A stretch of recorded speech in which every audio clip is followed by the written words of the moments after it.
welcome to the Hallmarkies podcast. We are really excited today. We have the winner of our movie King today with us from last year. We have Franco Presti here, and I'm film critic Rachel Wagner, and Ann is here. Hey, everyone. And Franco, thank you so much for coming on the podcast. Hey, guys. Thank you. This is going to be really fun. I'm excited to talk to you guys. Yeah, well, we loved both of your Christmas movies last year, so this is going to be a ton of fun. Awesome. Yes. So what we like to do with new guests is we like to find out a little bit about you and find out what got you started. How did you get interested in acting? Wow. Okay. This is I'll try to keep this as short as possible. I tend to ramble on, but I don't know. I mean, like, I was just always, my first love of life was soccer. You know, soccer athletes were also known to be pretty dramatic. So I think it goes in hand, right? But I mean, my mother was always an animated person, always playing the voices in the house and playing games with me and my sister. And I was just really inspired by her growing up. And then, you know, Jim Carrey, when I was like 7 or 8 or 9, Liar Liar and Ace Ventura came out, and I was just obsessed with Jim Carrey. And I was doing all these little impersonations and kind of, you know, the class clown always, and playing around on the team and stuff, and always making people laugh. And so my parents actually tried to put me in acting classes at 12. Now, at 12 years old, I looked like I was like 18, and I had a super deep voice. So it was always kind of like, I would go to these acting classes and I'd be so discouraged because, first of all, I wanted to be at soccer practice. And then second of all, when I'd go and meet agents, they'd always be like, how old is he? And I'd be like 12, 13. They'd be like, yeah, I mean, we got 20-year-olds who are playing like 15-year-olds. Like, you're like uncastable, right? So it kind of discouraged me. And I pursued my soccer. And then I went to the University of Rhode Island, and every semester I'd taken a theater course just to, you know, dip my feet in the water again. And I really, really loved it. I was a public relations major. I think I was just trying to get by. I was so convinced on pursuing professional soccer that I said, okay, public relations. Yeah, I think this is, you know, public speaking and writing press releases. I think I can get a pretty decent GPA with that. So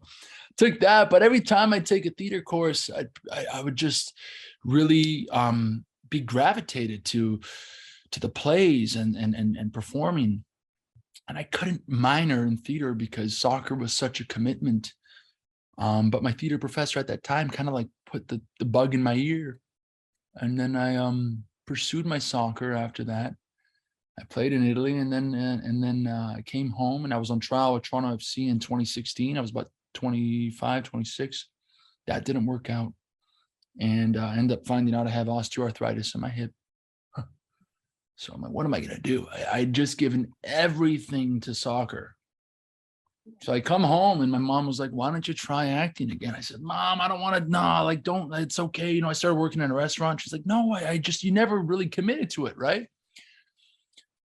So God bless my mother, you know, she works at this office, and there's a patient there who was an artistic director of York University's theater program here in Toronto. So I meet this guy, he gives me a play. He goes, recite a monologue, come back in a week. And I do that.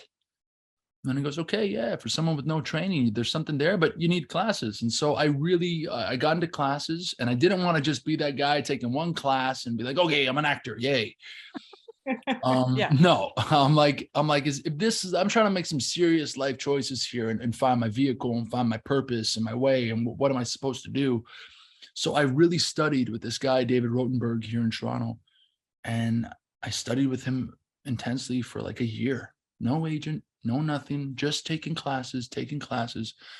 And yeah, after about a year, he was like, okay, you're ready for an agent. And then since 2017, since I was like 27, yeah, I got an agent, and I've been very, very blessed to be working and in film and TV in Toronto's market. And I got the opportunity to do a play in New York off Broadway in 2019. So that was fun, you know, going back to the theater and doing that. So yeah, it's 2023 now. I think I'm like 5 or 6 years in. So yeah, I love it. I mean, for me, again, acting, from soccer to acting, I also play music, as you can see, but when I'm like, well, what works for me? What do I know? It's performance, whether it be on the field or with music. And now in this, art form, I know how to perform. I'm at a party, I'm with family and friends, I know how to perform. That's what I feel that I'm good at and what I excel at. And if I can put my heart and my soul into that, especially within, film and acting, where I can also learn more about myself by trying to be as honest as I can be in every single character I play. I always learn something. It's like a lifelong university course being an actor, really, Yeah. So it's pretty sweet. Ho, ho, ho. We'd like to take a second and thank our sponsor for this episode of the podcast. It's the Hallmarkies Patreon. Do you love Hallmarkies podcast, especially at Christmas? Do you enjoy the holiday previews, recaps, interviews, and bonus episodes? If the answer is yes, please consider supporting the Hallmarkies Patreon. We need your help to do what we do both during the Christmas season and all year round. But not only do you help a podcast led by strong, independent women by becoming a Patreon, you get to become a part of the Hallmarkies family.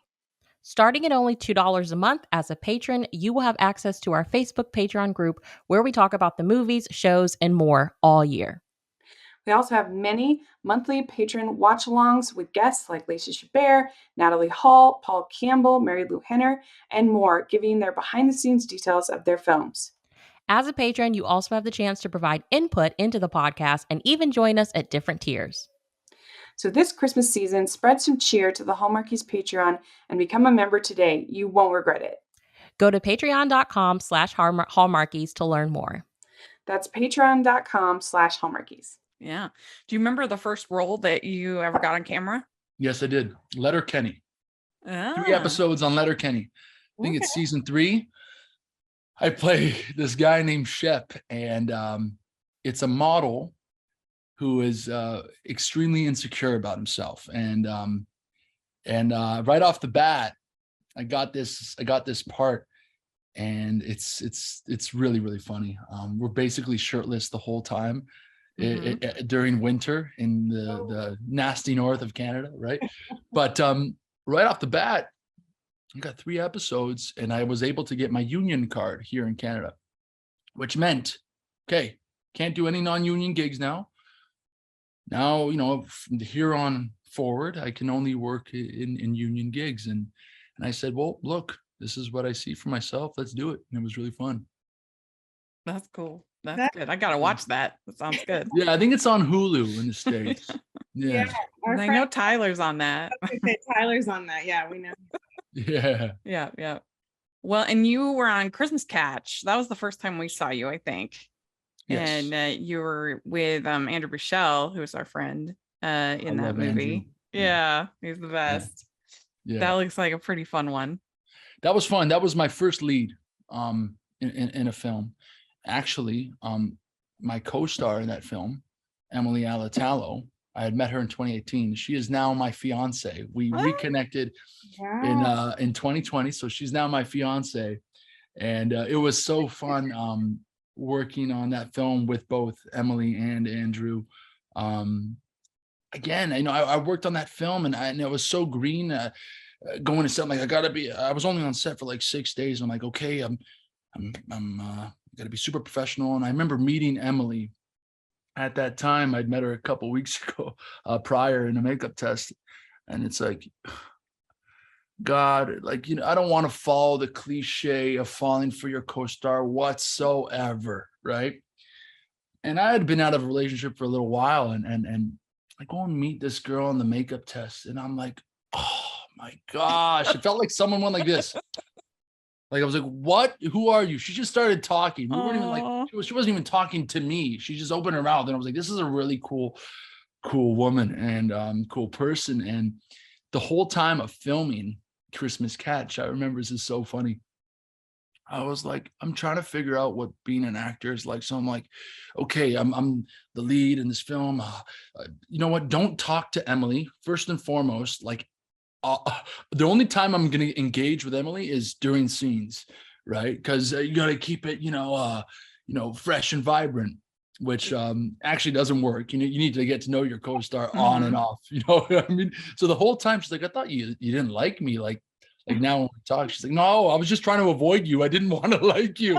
I mean that film, I just try to avoid you and just say it for the camera.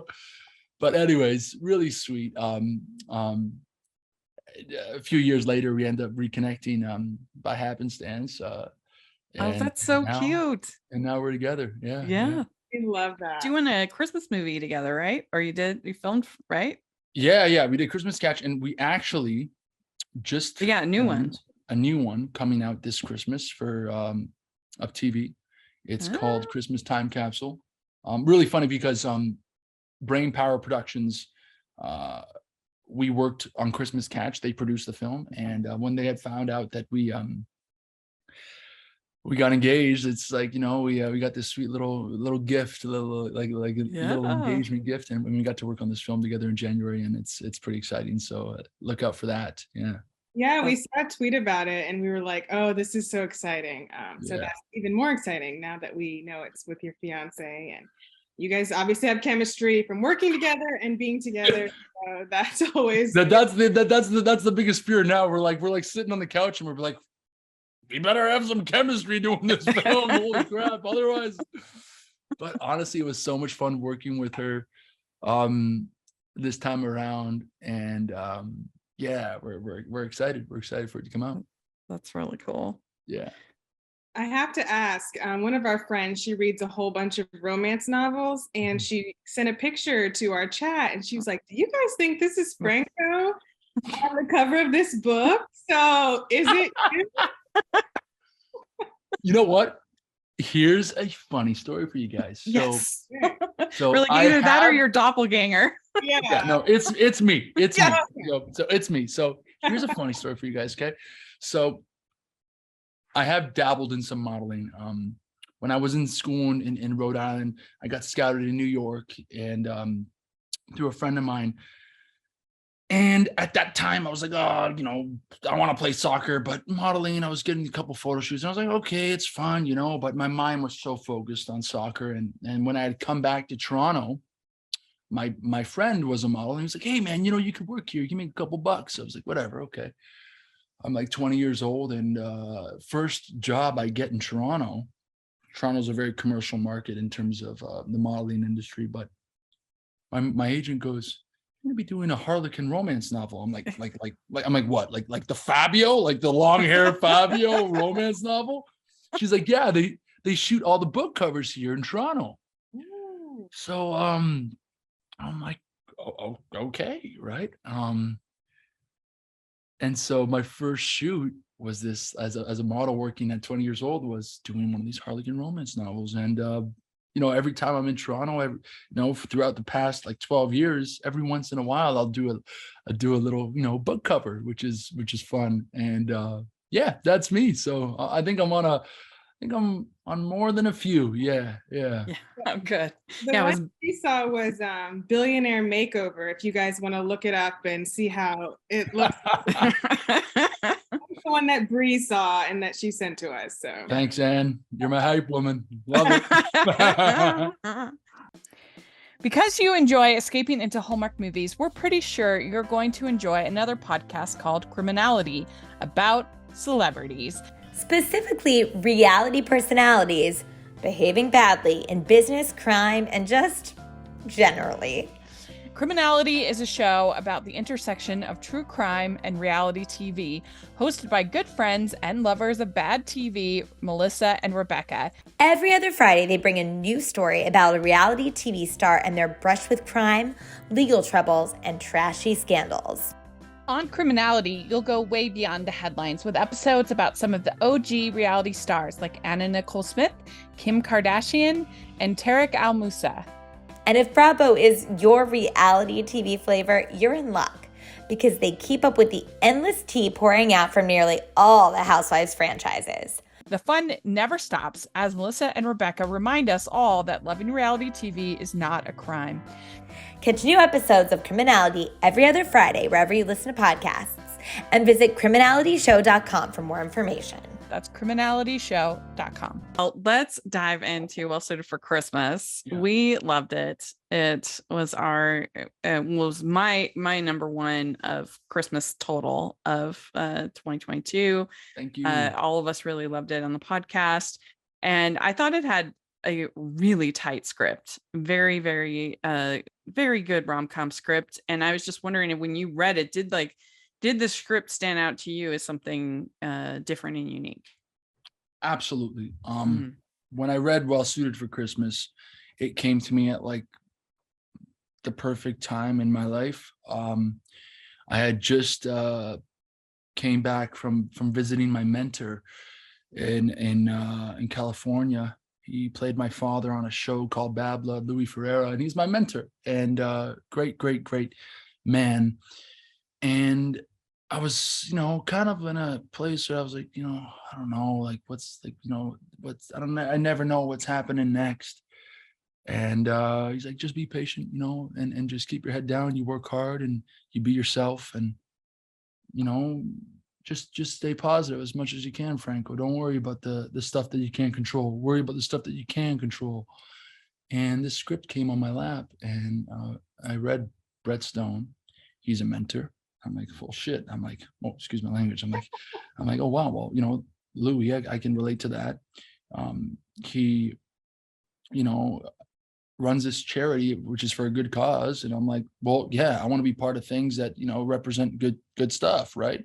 And hey, he's a businessman. Well, I'm not a businessman. So that's where I dip my feet into, stepping into that world. But when I read the story about this guy who was longing for family and connection, for being, a guy who grew up in the circumstances that he did, I said, well, this is a challenge. And I think it's perfect for me to try this and play this and bring Brett to life. And I really loved the script. It was like, again, it was a tight script. I mean, you're getting like, it's very, very rare to get some nice tight scripts, when you get into, the Christmas movies. Some of them, you got to really work around and sometimes, make adjustments and changes. But this one was like, boom, no changes to be made. Just good casting with Mercedes, with Gabriel, who played DeMario, and then Xavier and Stephanie, who played Mercedes' parents, and the rest of the cast was amazing. So, I mean, and I was super blessed. We had so much fun shooting that film. Well, you both had such great chemistry. The whole cast did, but you and Mercedes. And she told us that you filmed the maybe I just like looking at you. It's the scene. That's what we call it. That was one of the first things you filmed. Yeah. And that was such a great scene.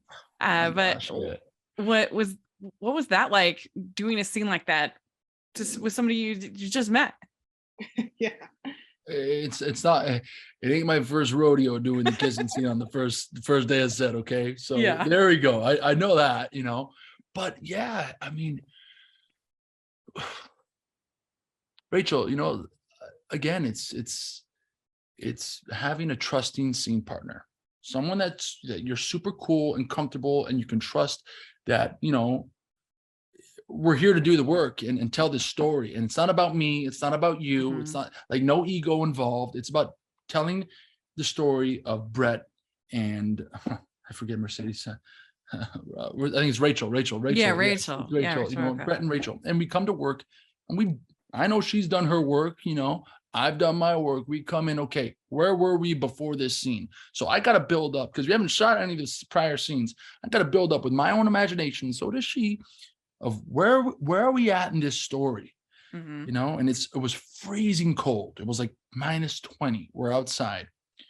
And, we're in a safe place, and we just, trust each other, trusted that in the moment, whatever goes. And I mean, it really felt weird. Like sometimes those scenes and sometimes most scenes in general, you don't know what it looks like.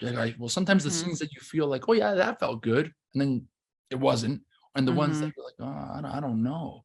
I don't know if did we get it? Did we get it? And then it turns out being good. And I think for that Mhm. scene, because it is the first scene, we were both like, okay, we got it. Well, I don't know. Well, we got a lot of building to get to that place now, right? And it set the tone. It really did set Yeah. the tone.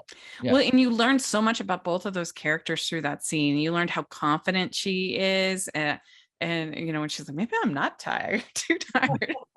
Yeah. That was really good. And yeah, I Pretty think you smooth, learned a yeah. lot about his character, and a lot of times that scene in these movies would be a near kiss. And you know, like a stupid cell phone would ring or something like that. Yeah. But Yeah. the fact they just let it play out, and then the next scene where she's coming into her apartment and she's all like giddy, it was so cute. Yeah. And I So know, like, good. again, I when I watched the movie, when I saw this, you know, the next scene, she played it great. You know, it was like nice Mercedes, like She's she a good carried that. And actress. she's great. She was great. Yeah. And yeah, I mean, like, you know, again, just a testament to the writing, Rachel. I mean, like, you know, it's and good on Lifetime for picking this movie and Mhm. and you know, 4 kisses, pretty bold move, you know, Yes. for a Christmas movie. And they said no, they trusted the script, they trusted, you know, Yeah.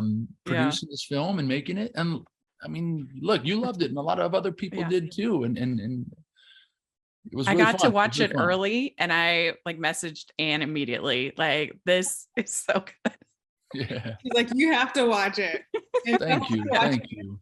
And I'm actually Yeah. really sad because my DVR just got deleted last week off my DVR. So Yeah. I'm gonna have to go to Voodoo and purchase it. So I can Oh, well, thank you. I mean, Yeah. it means the world. It means the world. That's all. It's all we, making these movies is like I hope that you guys like them. You guys feel something, and that not only for yourselves, but Mhm. anybody who watches them. That's why I'm an actor, right? Mhm. So it means the world for the positive, positive reviews Yeah. you guys have given it. Well, what did you think of Brett's wearing only black philosophy? which very on brand right now. Yeah, you're I'm on brand right now. I know. Yeah, I mean, when I read that scene, I was like, ooh. I was like, well, he's really that's a pretty intense line to say, like, come on, men, we just wear black, and it's like, okay, how do I make this work? Me personally, I'm like, okay, I understand. Like, you know what? For Brett Stone, what made me agree with him was the song by Johnny Cash, Man in Black. Listen to that Oh, song, yeah. right? And that was Brett Stone's song. So I'm like, okay, now I like why he said that Mhm. line. If you listen to it, it's a beautiful song. And that was what I had in my playlist, for Brett Stone. I had that song and I played, and it would remind me, why am I wearing black? For those who are, in need and less fortunate and are in trouble, I wear it for Mhm. them, right? And so that scene with Rachel, I'm like, Rachel Rocca, I'm like, yes, designer, outlandish, man, we should just wear black. Yeah. I thought it was funny. I mean, I just Yeah. thought it was funny. I Yeah. really loved it. Again, it's like, okay, there's some tension Yeah. here. I like the tension that can, eventually build into, opposites attract, right? Yeah. And these two opposites, we ended up finding our way. Yeah. Well, one of the things people said was, oh, well, it's not Christmassy enough, the movie. But I think that whole scene when you are all eating Chinese food and you're just like surrounded by Christmas trees, like Yeah. they put as many as they possibly could into this little office.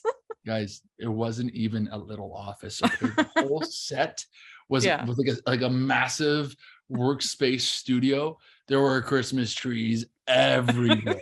Okay. Yeah. All right. So yeah, I mean, Brett loved Christmas, that's for sure. Mhm. And I mean, for people who said that it wasn't Christmassy enough, I mean, there's a lot of there's a lot of Christmas trees around that scene. So just fast forward if you need to be affirmed, Yeah.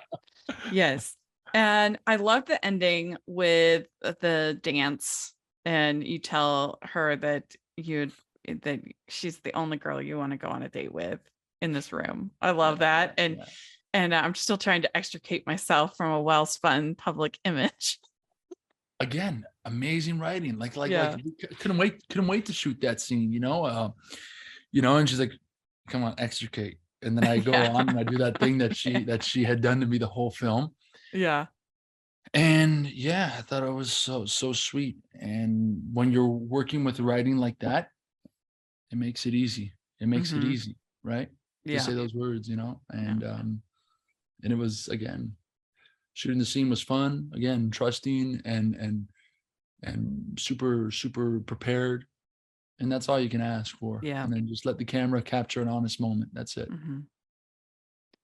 Well, we loved it. We thought it was Thank great. you. It Yeah. Thank you. was so good. When you get great writing and great chemistry like that, it's a lot more rare than people think. And it was just like knocked it out of the park. You guys. Yeah. Oh, thank you so much, guys. Well, and I don't know if you knew, but Wendy, well, I guess this is early. I don't know if we'll release this before our awards, but anyway, Wendy, spoiler alert, won the best writing. Oh, she did? Yes. Oh, that's amazing. That's amazing. Yeah. Which made me Oh, very she deserves excited. it. She does. She sure as heck deserves it. Kudos to her. Yeah. Mhm. We'd like to take a second and thank our sponsor for this episode of the podcast. It's the Hallmarkies merch store. Are you looking for that perfect gift for the postable, Hardy, or Hallmarky in your life? What about getting that t-shirt or hoodie that will help you stand out at your next holiday party? Now is the time to check out the Hallmarkies merch store. Full of festive designs by artists like Jessica Miller, Carrie from Hallmark Comics, and more. You can even have more than just shirts, but totes, cell phone cases, notebooks, mugs, and more. And it isn't just Hallmark. We have designs for Anna Green Gables, Man from Snowy River, The Nanny, and more. Every purchase at the merch store goes to help support the podcast and allows us to make the great content you know and love. There are frequent sales, so go to tpublic.com/stores/hallmarkies or see the link in the description. That's tpublic.com/stores/hallmarkies. Well, now we're going to talk about Santa's Got Style, which is extremely different. Your character is very different. The movie tone is very different. Yeah. It's a lot more silly and fun, which we love in these movies also. When you read the script, what did you think about the silliness and the kind of sexy Santa? What do you think about that? Oh my gosh. I was guys, I again, 2022 was I was super blessed, like, again, these two parts that came my way. When I read Santa's Got Style, I was like, heck yes, Mrs. Doubtfire vibes. I can be this goofball that I think I am in my own certain, I have my own intricacies in life that I think my fiance can attest to that.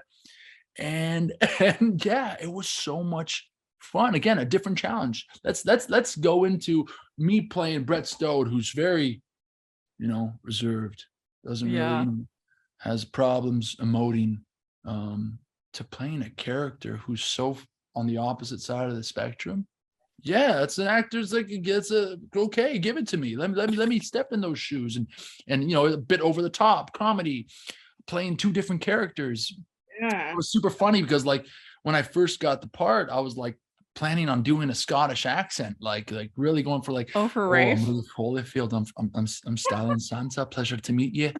I'm from Scotland. Yeah, Ethan. Yeah, he's my mate from back home. But but we couldn't go into the accent world. Okay, So again, another challenge of like, how am I gonna make the difference between Ethan and cool, smooth Rafe?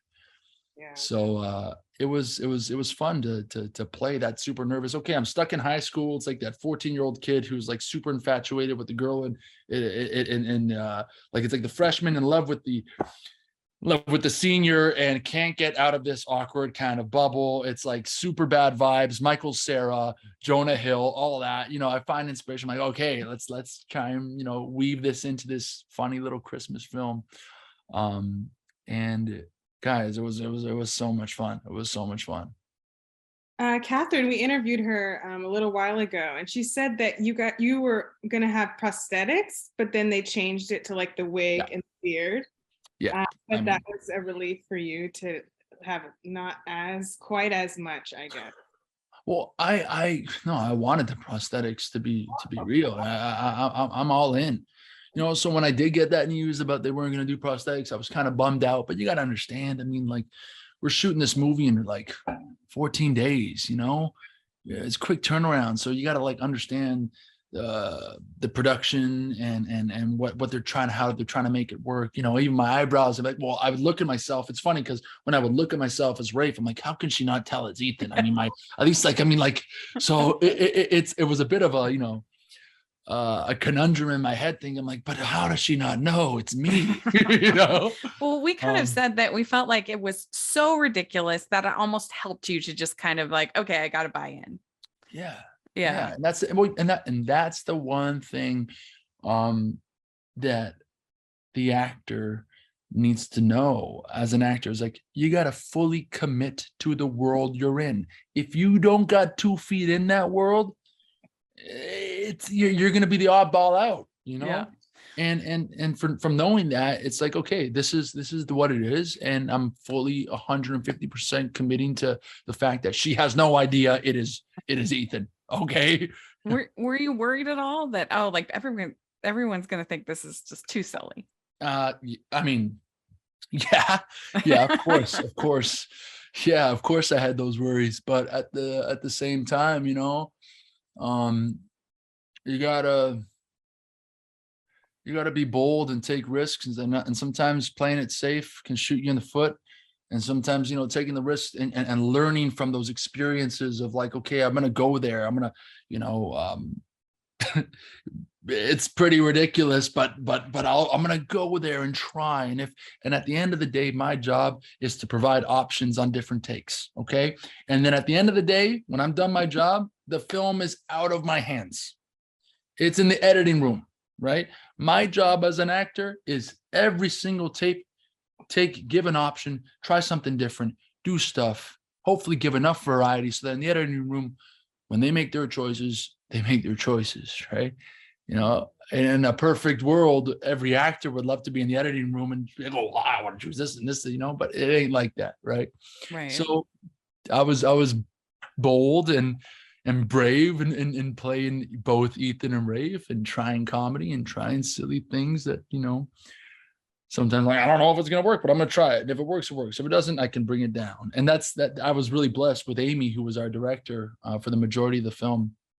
She'd give me like, you know, here's 0%, here's 100%. Okay. She'd be like, okay, bring it to 50. And then she'd be like, bring it to 70, bring it to 20, you know, on take. So it was, you know, it was good direction on that film. Yeah.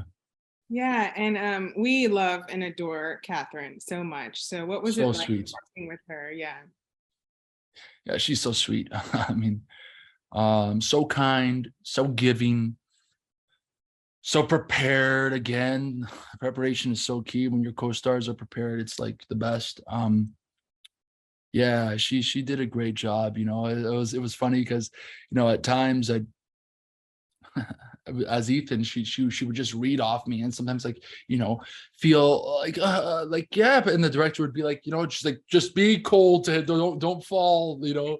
And she's like, but you know, I'm a very, you know, and so we had a fun time. We had had a lot of laughs on that film, on and off, you know, the takes. Though I mean, towards the end of the film, when I'm going back and forth, all that stuff in the backstage, when I'm just like, you know, I thought, what's going on? I have no idea. You know, oh man, we were having a laugh. Sometimes we would break, you know, like, keep it straight. Oh, okay, we couldn't. We would laugh. It was getting wild. Brian, Rachel also interviewed Brian. This is how much we love this movie. She's interviewed every person from this movie. Yeah. Oh, I gotta watch it. I love Brian. Oh my gosh, I forgot. He was trying to break you, and he's just so funny in this movie. Oh my gosh, it's just, I bet it was hard not to laugh. Yeah, he said that was his joy on the set, is getting you to laugh. Oh my god, the guy almost put me in tears at one point. And like, he is an incredible actor, incredible comedic actor as well. I mean, this part was cast. It was written on the page like 6'6" burly man. When he showed up on day one, I was like, where's this 6'6" burly man? And he brought it. Like, he just goes to show. I mean, just a big testament to his ability and his talent, and his imagination and creativity, and bringing Adam to life. He was hilarious, and he did like this one thing. It killed me when we were on stage, and he rips off my beard, and he's like, "I knew it," and I'm like, I couldn't. I kept seeing like this Sean Connery thing he was like doing to the "I knew it," and I'm like, man, you're killing me. You're killing me. Stop, please. Like, he was so good. Yeah. He is just so funny. And we joked with Catherine. We were like, how could you friend zone this man who is your best friend and who's literally like a model in real life? Don't understand. She said, man. it was the character. That's what she kept. Yeah. Hey, we're like, Madison, what's wrong with you? Yeah. I know. Even my fiance was doing that. She's like, oh, who would keep you in the friend zone? I was like, look, honey, they cast me, okay? Talk to the producer. They cast me to play Ethan, right? But yeah, she did a great job. She really did a great job, Catherine. She did. Well, yeah, and that ending was a lot of fun with all those candles. We said it was a fire hazard, but fire hazard indeed. But no, she really made up. Like she really. I mean, the way it was written too, because I mean, like you see, like, okay, how can she put me in the friend zone? Well, sometimes, I mean, people are really, this stuff happens in real life. Like it does. I feel, and when you look at all the little clues in the end, when she plays all the flashbacks and she realizes, and I think that scene that was so important between Madison and her assistant, right? There was that scene towards the end where she goes, maybe he was, doing it because he has your back and he's looking out for you. And then it kind of like plants a seed in her head. Oh my gosh, right. This is the guy. He is the 5 things that I've wanted Style and Santa to be. It is Ethan. He is the dream guy for her. And that scene in the end was so beautiful. The way, she played it out. I show up on her doorstep. I go to drop off, the suit. And then she tells me that, yeah, it's me. So it was very well played. Mm-hmm. It was a great ending to a great movie. It was really good. Mm-hmm. Yeah. Well, do you have any other, besides the Christmas time capsule, any other things we can keep an eye out for? Yeah, actually there is. I think it just premiered on Friday. There's this series, this like a 4-part movie series called The Love Club. It follows 4 friends, and their happenings with love. And I'm in the 3rd movie with it's Lauren's story. It's actually Andrew's in the movie as well. It's Andrew plays the lead opposite, I forget her name. I apologize. Chantel Riley is her name. And I play the supporting kind of Spanish. I'm from Spain. I'm an artist. I'm very seductive. And I try to weave my way into romancing Chantel's character as she's going through a divorce and a split up with Andrew's character. I don't want to give it away because I'm perfect. I'm like the guy to give movies away, so I better shut up now. But I have a supporting role in that, and I'm excited. Look forward to that. I had a lot of fun. I do a Spanish accent in it from Spain. I worked with a great little dialect coach, and it was a nice challenge, and it was super fun. So yeah. Cool. Good. That comes out next Friday. I'm not sure if it's out in the States, on Hallmark Now or something, but yeah, here it just dropped today, actually. Or okay. When we're recording this today, on Hallmark Movies Now. And yeah, I saw in the promo, you're like kissing her hand or something. Yeah. That goes with what you're saying. So yeah. All right. So we have some fun Christmas questions we like to close the interview off with. So all right, first question. What is your favorite holiday drink? My favorite holiday drink? Eggnog and spiced rum. Okay, very good. Incredible. Especially, oh, you guys can't get it because Oh, it's only in there. Canada. But there's this place from where my fiance is from Sudbury, and there's this little like grocery store called Smith's, and they make fresh eggnog every Christmas, and they put a little bit of cinnamon and nutmeg in there. It's so good. You just add a little bit of Kraken rum on ice. Delicious. Sounds good. Favorite holiday cookie or treat? Oh my gosh, guys, cookies are my jam. I'm a cookie fiend. We need to get you as a baker in one of these movies then. Yes, that would be. Yes. Oh my gosh. Great shout. Great shout. Love it. Favorite holiday cookie. Okay. I love those Pillsbury like shortbread cookies you buy at the grocery store. You just put them on the just slice them and just put them on the cookie sheet. Like I love those cookies. I don't know. There's just something about them. But I mean, I also just love any kind of shortbread cookie with sprinkles on them. They're all mine. There we go. What is your favorite Christmas song or carol? Favorite Christmas song or carol? Okay. Favorite classic Christmas carol? I would have to give it to Silent Night. Okay, good. Yeah, Silent Night. I don't know. I just remember like when I was a kid, we used to go to my aunt's house, and she lived on a street where there was like the street where all the cars drive, and it was full of like like all the best houses. It was like a competition, and my dad and my mom would play like Silent Night as we were going home, driving through it, and I'd be like thinking of Santa's. Oh, Santa's gonna come tonight! Yay! So that one, and then I guess I'm gonna give it to Mariah Carey for the All I Want for Christmas Is You. 100%. Yeah, she's the true queen of Christmas. There we go. It's all Mariah Carey on that one. Yeah. And did you know Silent Night was written for the guitar? It was. Yeah. It was in Germany. There was a pastor whose the organ broke, and so they had to come up with a new song. I know this because I was in a play about it when I was in high school. Well, Rachel. I think I'm gonna have a little rendezvous with these two tonight. That's right. Christmas in February is happening tonight. What is your favorite Christmas movie? Favorite Christmas movie? Like classic Christmas movie. I got a couple, but if I'm gonna break it down to like number one, it's gotta be The Grinch with Jim Carrey. I mean, it just has to be. I love Jim, and I love that movie, and that is the winner. Also, Family Man with Nicolas Cage.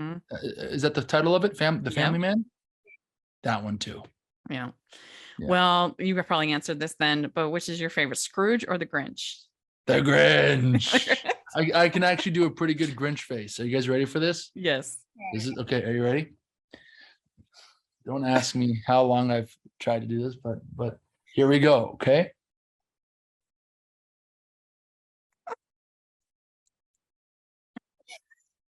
There we go. There we go.